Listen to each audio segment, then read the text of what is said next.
Deyir ki, doğru söz işıq kimidir, kaynağı dəlili var. Yalan söz qaranlıq kimidir, kaynağı dəlili yoxdur.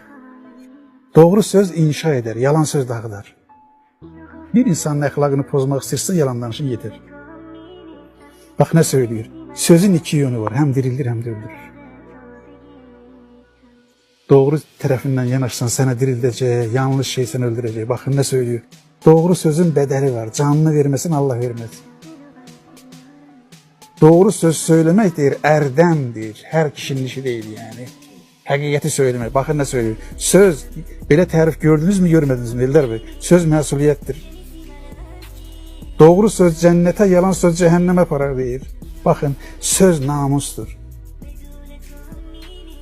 Bizim böyük alimimiz var, rəhmətli mərhum Cəmil Meric.